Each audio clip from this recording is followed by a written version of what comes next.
My name is Hannabelle Mendez, and I work in a public school in Manhattan. My experience during this program so far has been absolutely positive.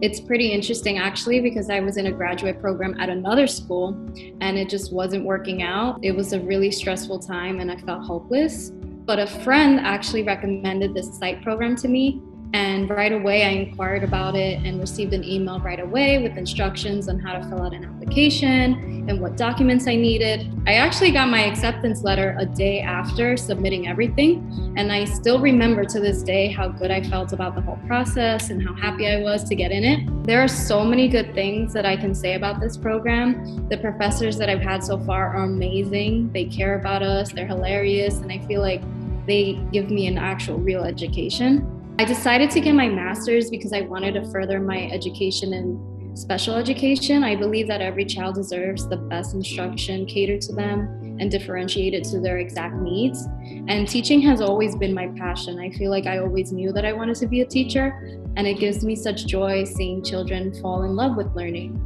And I think learning should be fun and effective, and I feel like it's a really safe space.